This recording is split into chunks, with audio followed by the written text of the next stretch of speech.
Anualmente, a cada início de competição organizada pela Conmebol, seja ela a Copa Sul-Americana ou a Copa Libertadores, sempre os clubes brasileiros e argentinos são cotados como os favoritos a conquistarem o título e irem o mais longe possível, com clubes de outros países sendo vistos como mero figurantes ou que eventualmente possam vir a surpreender. Muitas foram as competições organizadas pela Conmebol ao longo da história, e quase que anualmente pelo menos um clube argentino e outro brasileiro, ou até mesmo os dois, marcaram presença na final desses torneios. E um fato raro de se ver é uma final que não tenha pelo menos um clube dos dois países na briga pelo título. Fazendo um breve levantamento, em algumas ocasiões já aconteceu de nem argentino e nem brasileiro marcarem presença na final de um torneio da Conmebol. E nesse vídeo você vai conhecer quais foram essas competições, os protagonistas nas finais e, logicamente, o seu grande campeão.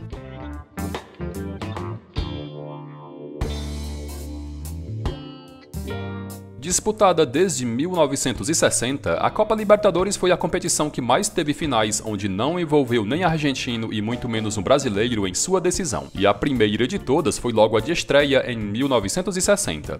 Na ocasião, os dois finalistas foram o Peñarol, representante do Uruguai, e o Olímpia, representante do Paraguai. Na ida em Montevidéu, vitória do Peñarol por 1-0, e na volta em Assunção, empate de 1-1 e título para os Carboneiros.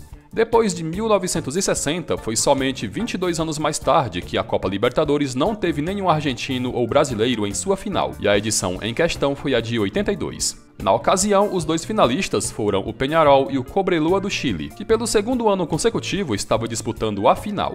Em Montevidéu, empate de 0-0, e na volta em Santiago, vitória do Peñarol e o tetracampeonato da Libertadores conquistado.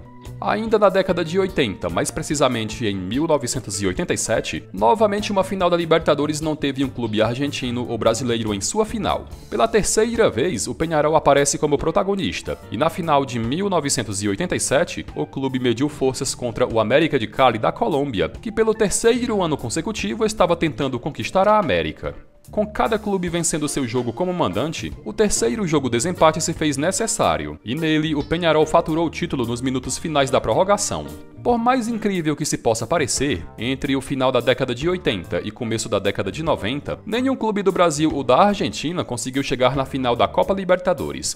Em 1989, os dois finalistas foram o debutante em finais Atlético Nacional da Colômbia e o já experiente Olímpia do Paraguai. O título ficou com os colombianos na disputa de pênaltis, após cada clube vencer o seu jogo como mandante por 2-0.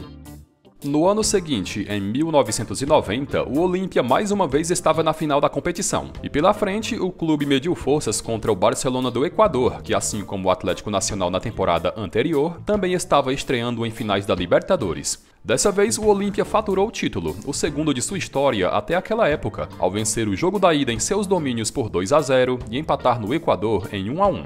Em 1991, pelo terceiro ano consecutivo, nem argentino e muito menos brasileiro conseguiram chegar na final da Libertadores, com o Olímpia de novo em busca de mais um título, tendo pela frente o Colo-Colo do Chile. O título foi para o futebol chileno, o primeiro e único daquele país, com o jogo da ida terminando empatado em 0-0 e o da volta terminando 3-0 para o Colo-Colo.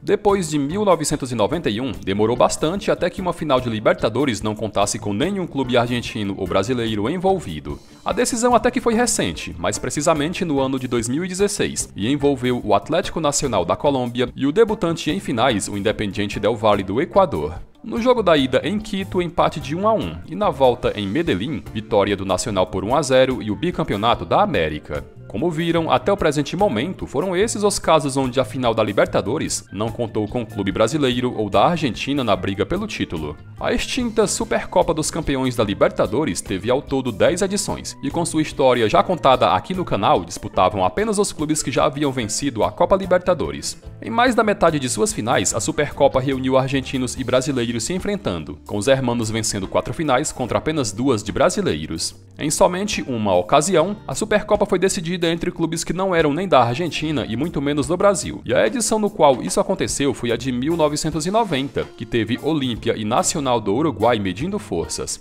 O título ficou com o Olímpia, que venceu o primeiro jogo no Uruguai por 3-0 e o segundo no Paraguai, terminando empatado em 3-3. A Copa Sul-Americana, segunda competição mais importante organizada pela Conmebol atualmente, em 2 ocasiões teve em sua final clubes que não eram nem de Brasil e nem da Argentina, e a primeira de todas foi a de 2006. Na ocasião, os dois protagonistas foram o Pachuca do México e o Colo-Colo. O título foi para as mãos dos mexicanos, com o primeiro jogo no México terminando empatado em 1-1 e com o segundo no Chile terminando 2-1 para o Pachuca.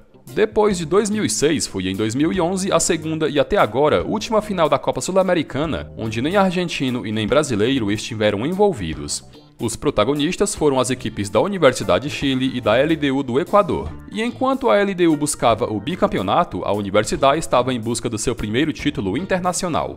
Numa campanha invicta de 10 vitórias e 2 empates, a Universidade de Chile faturou o título ao vencer os 2 jogos das finais, o primeiro fora de casa por 1-0 e o segundo em seus domínios por 3-0. Pessoal, e chegamos ao final de mais um vídeo. Se você gostou, não esqueça de curtir e de comentar.